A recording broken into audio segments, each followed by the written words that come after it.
পাহাড় নিয়ে শহীদ প্রেসিডেন্ট জিয়াউর রহমানের যে সিদ্ধান্ত ছিল সেটি অক্ষরে অক্ষরে বাস্তব মনে হচ্ছে। পাহাড়ে সেনা শাসন ফরজ বাংলাদেশের জন্য। পাহাড় থেকে সেনা ঘাঁটি সরানো এই চক্রান্ত ইন্ডিয়ার, এগুলা বাস্তবায়ন করছে আওয়ামী লীগ।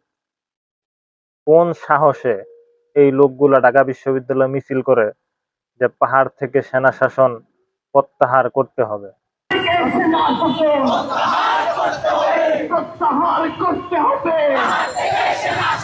কোন সাহসে মিছিল করে? পাহাড় কি ইন্ডিয়ার? পাহাড় কি বাংলাদেশের বাইরের কোন এলাকা যেখানে বাংলাদেশের সেনাবাহিনী যে দখল করছে? পাহাড় বাংলাদেশের, সমতল বাংলাদেশের। পাহাড়ও আমাদের, সমতলও আমাদের। এগুলা নিয়ে কোনো বিভাজন চলবে না। যে বিভাজন শেখ হাসিনা করছে, ফরিদপুর শেখ হাসিনার আর সারা বাংলাদেশ হলো লুটপাট করে খাওয়ানোর জায়গা।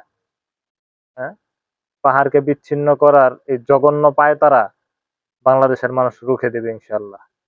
এই জঘন্য লোকটা কি বলতেছে শোনেন, যতদিন পর্যন্ত পাহাড়কে ইন্ডিয়ার সাথে সংযুক্ত করা না হবে ততদিন সেনা শাসন পাহাড়ে চলবে না, সেনাবাহিনী থাকতে পারবে না। ডক্টর মোহাম্মদ ইউনূসের উদ্দেশ্যে এখান থেকে আমরা আওয়াজ তুলছি যে যতক্ষণ অব্দি পার্বত্য চট্টগ্রাম ভারতের অন্তর্ভুক্ত না হয় ততক্ষণ অব্দি সেনাবাহিনী পার্বত্য অঞ্চল থেকে প্রত্যাহার করতে হবে। এরকম জঘন্য বক্তব্য দেওয়ার পরেও সে এখনো কিভাবে বাইরে চলাচল করে আমার বুঝে আসে না। এই ষড়যন্ত্র আওয়ামী লীগ এবং ভারতের সমন্বিত ষড়যন্ত্র। তারা দুই দল মিলা এই ষড়যন্ত্র বাস্তবায়নে মাঠে নামছে। এই পাহাড়ের সন্তলার মা, এই লোক শেখ হাসিনার খুব আস্থাভাজন লোক। এই লোক আওয়ামী লীগের লোক। এই লোক আওয়ামী লীগের এবং ইন্ডিয়ার এজেন্ডা বাস্তবায়নের জন্য পাহাড়ে বিশৃঙ্খলা করতেছে, আগেও করছে।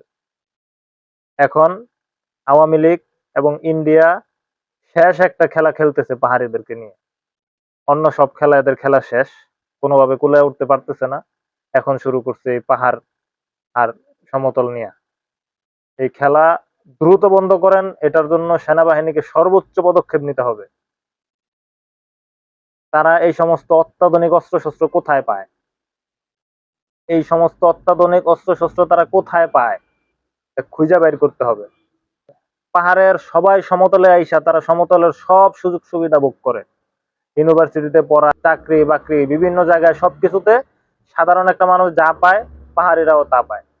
তাহলে পাহাড়ে গেলে আমরা কেন রোহিঙ্গা? পাহাড়ে গেলে বাঙালিরা